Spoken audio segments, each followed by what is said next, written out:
Did you ever make anything happen? Anything you couldn't explain? You're a wizard, Harry. I'm a what?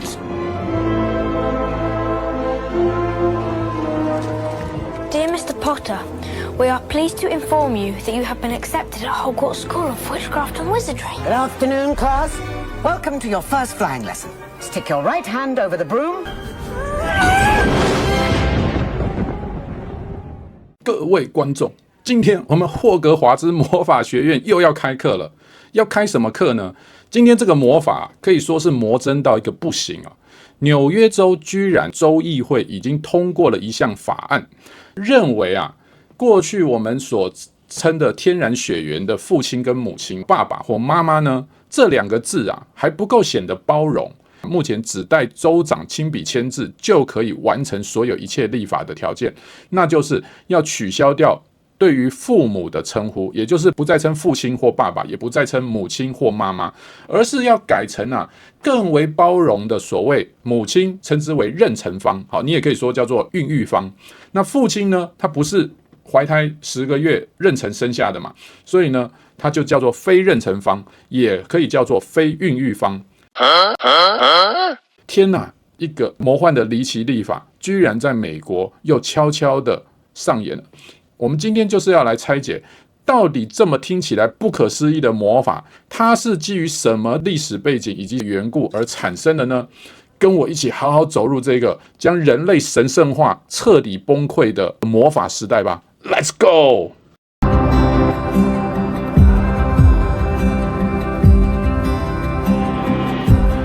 好，我知道很多观众朋友都跟我一样哈，刚刚听到前面我这一大段了，你简直会想，我究竟是听到了什么？是不是耳朵都要出血了？我有没有听错？没有错哈，各位观众，纽约州啊，在今年2026年3月的时候呢，由民主党所控制的纽约州众议院率先表决通过，然后于今年6月2号呢，纽约参议院呢也正式投票通过，并随即就将法案呢送往州长凯西·霍楚尔的办公桌上。按照美国的法律流程哈，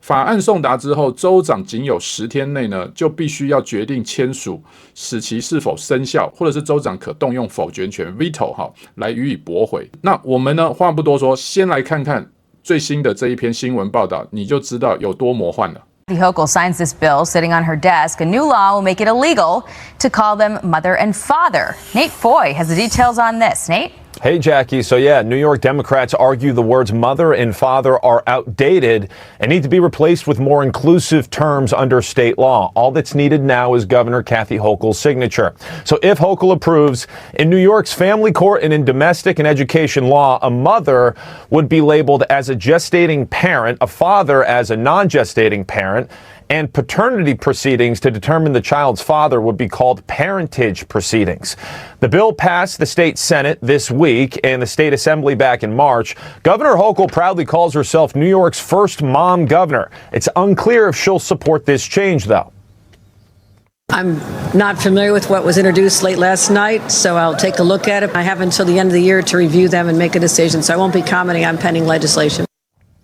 New York would join other states like Massachusetts, California, Connecticut, and Colorado to change the definition and wording of parents in their state laws. Democrats argue the bill is necessary to accommodate surrogacy cases and same-sex couples. Now, Governor Hochul's up for re-election this year. Her main challenger, Republican Nassau County Executive Bruce Blakeman, tells Fox this morning this bill is a continuation of war declared on families by Democrats. Jackie? Nate, thank you. 各位观众，我们不得不去感叹一件事情，就是爸爸或妈妈，他真的对于人类的血缘伦理当中，他是一个代称的称呼，还是他是具有神圣性的？好，没关系，这个部分我们先放在一边不谈。我们先要来好好的深入细究，就是为什么纽约州左派会居然已经倡议到这种程度，甚至立法通过。那纽约州并不是特别第一个州，刚刚在新闻也看到哈，加州、马赛诸塞州、康乃狄克州就已经立法了所谓的同性婚姻，而且呢，他们也是率先的就早已把父母的称呼给拿掉了。那理由是什么呢？其实长期以来美国的亲属法 affiliation law 呢，它是建立在2个无可动摇的支柱上，一个就是我们讲的生理血缘 DNA 以及婚姻关系嘛。这个是人类几万年从古至今的一个古老的逻辑，也就是说，如果你是生下这个孩子，或是你娶了生下这个孩子的女人，那么你无条件天然上你就成为了这个孩子的家长，简单讲就是他的亲生父母啦。那这个是上天给予你的一个神圣的角色。但是呢，当人们不再相信有所谓神圣这件事情，更不要说相信有所谓的天赋人权的时候呢，那么人类就开始自动的去发展出更多关于父母的定义了。它其实伴随着不外乎2个特别的普及化，那就是辅助生殖技术 ART 以及同性婚姻的普及。这2件事情呢，基本上就把我们过去人类神圣的伦理系统呢给彻底崩溃了。第一个就是我们都知道，在同志婚姻当中，不管女女或男男，他们所拥有的孩子，好比说 A 女跟她的伴侣 B 女呢，可能是 A 女用她的卵子，然后来透过精子银行也好，购买合法性的精子之后呢，来借由 B 女来受孕，由 B 女来怀孕出生。那你可能会觉得，利恩这样有点奇怪，为什么 A 女她不自己来怀这个孕呢？那当然 A 女自己怀孕这种情况也是有的，但是呢，通常来讲在法律相关规定呢，会认为她的伴侣呢，也就是这个 B 女因为并不是那个精子的提供者，所以呢，她比较需要经过一个繁琐的所谓领养申请的证明。也就是说，法律上面会认定说，到底 B 女是不是就是这个孩子的一个合格的父母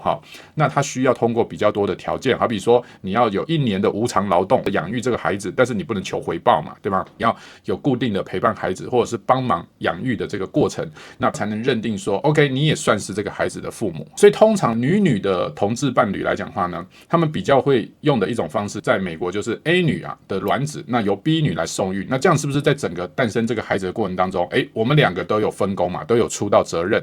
这样子会比较减少所谓领养的一个困难。好，但是先不论它是用什么形式，但是总而言之就是精子绝对不可能是2方其中之一提供的，对吗？所以呢，这就会造成这个孩子本质上呢，他生活在一个只有2个母亲而没有爸爸这样的一个称呼的，或者说这样一个男人的家庭里头。好啦，我们是不是常常讲过左派的问题就是无条件的温情主义？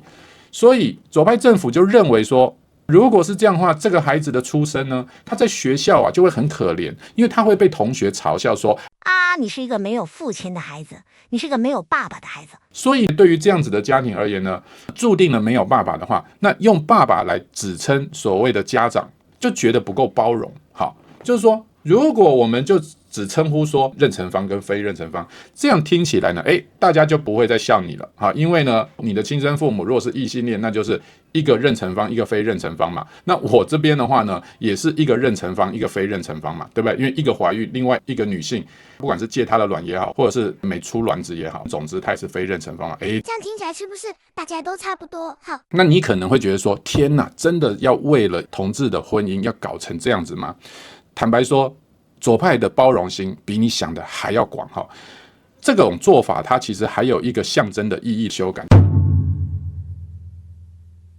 就是他把我们在法律里头一个几百年带有一种强烈道德歧视色彩的词汇，也就是所谓的私生子女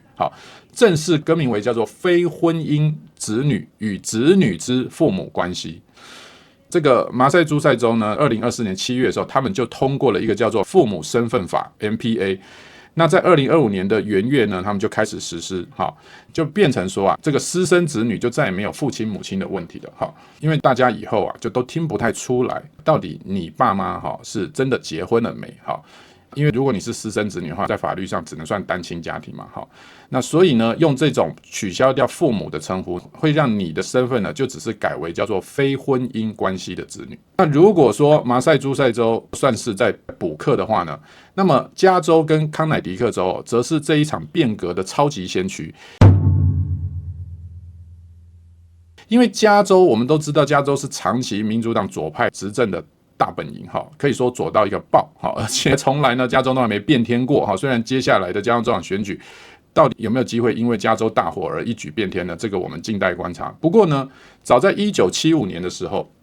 加州就意识到说，我们不能因为这个父母他们没有结婚，就让孩子成为法律上面的孤儿，很可怜嘛。明明有亲生父亲，可是因为没结婚，那孩子就变成所谓的孤儿。所以到了2005年的时候呢，加州就更是通过法案，让这个登记所谓同性伴侣直接适用于异性恋的子女确定。好比说你是女，那我们刚刚是不是讲借助购买精子的话，你的亲生父亲是谁都不知道，对不对？亲子银行那边可能有资料，可是这个呢又有个资法，又不能公开说你实质上你是一个没有父亲，而是有2个母亲生养长大的孩子。为了让你不会变成一种孤儿的感觉，所以呢就干脆不用去管你有没有父亲这件事情了，因为父母的定义呢不再那么重要在是否亲生这件事情上，而是在于谁愿意照顾你这件事情上。好，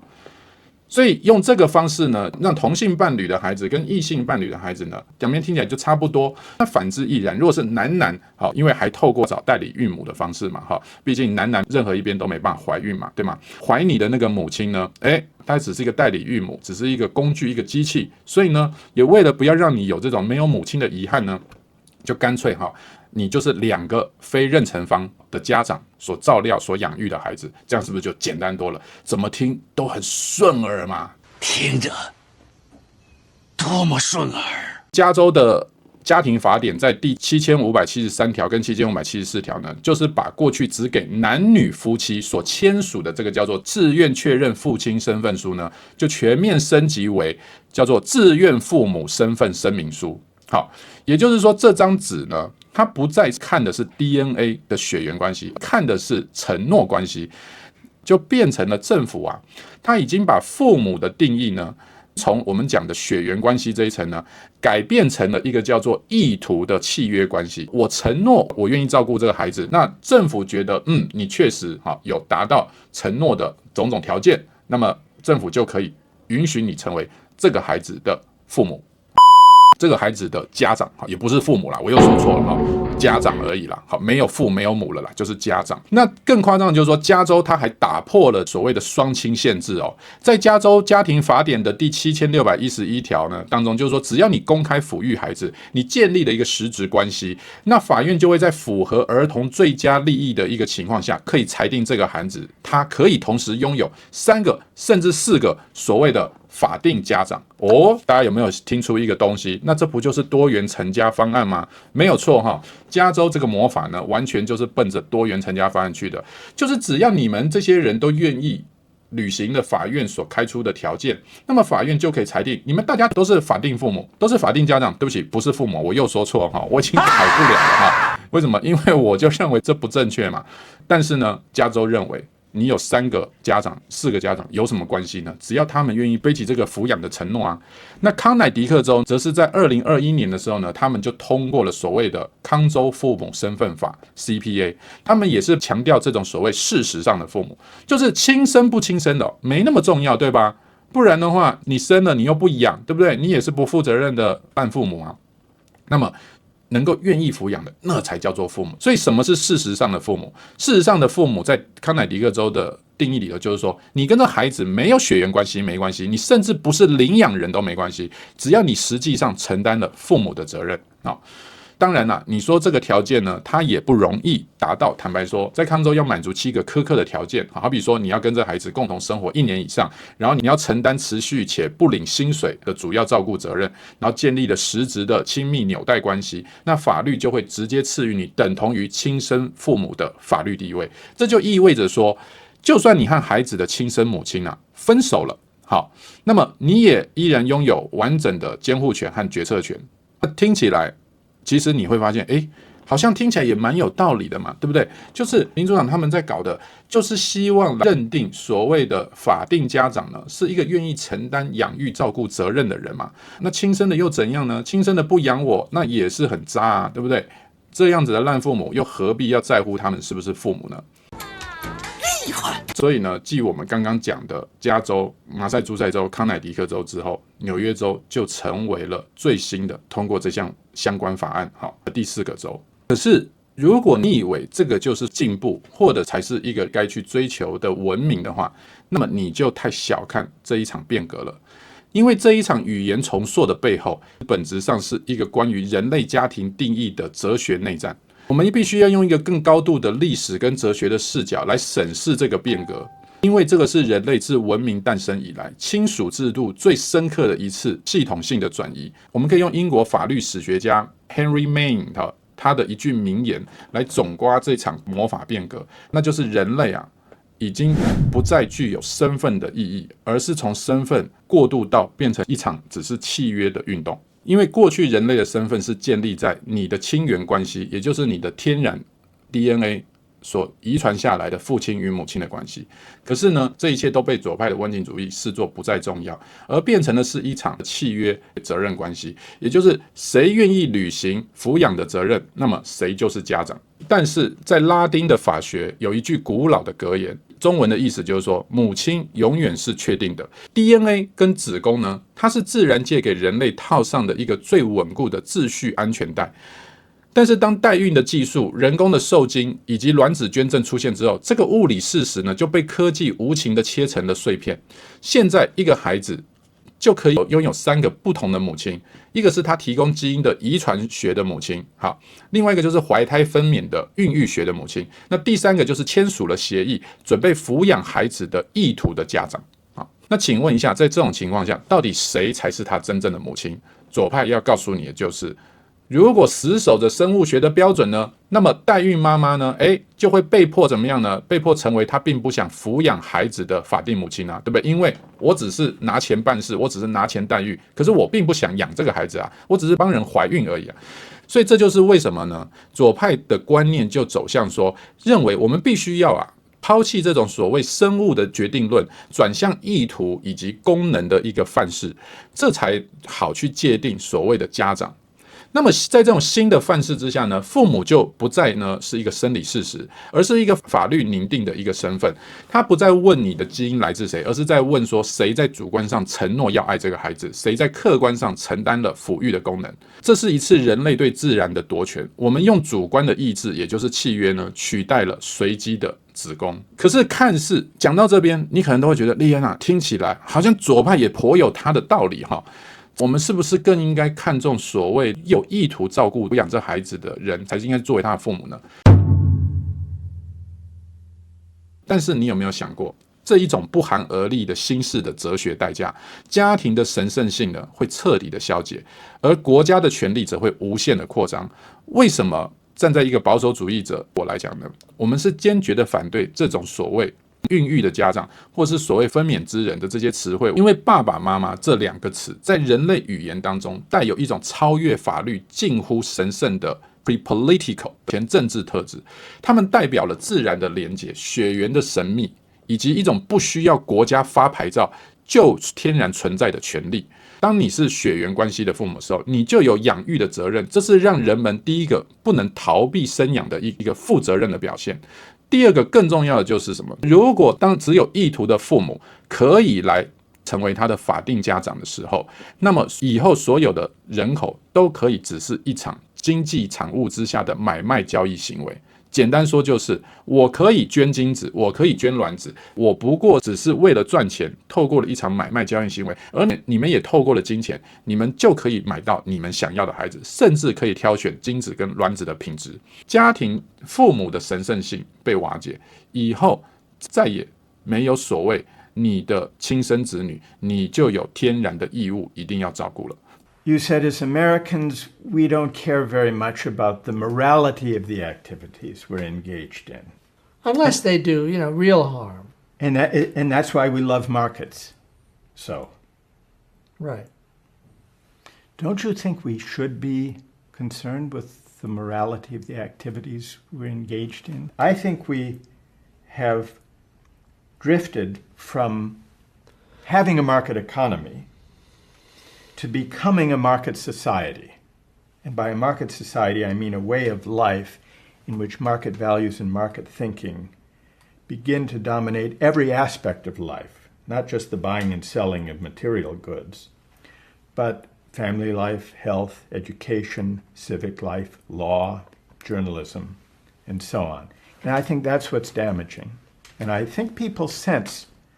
that markets can be corrosive if they reach into spheres of life where they don't belong. 那第二个危险的地方就是，以后在国家的眼里，你不再是那个具有神圣天职的母亲了，你只是履行了一个分娩行为的功能性主体。换句话说，当家庭的定义从自然天成而变成了国家的认定的时候，谁能成为父母，这个解释权就完全的落入了国家机器的手中。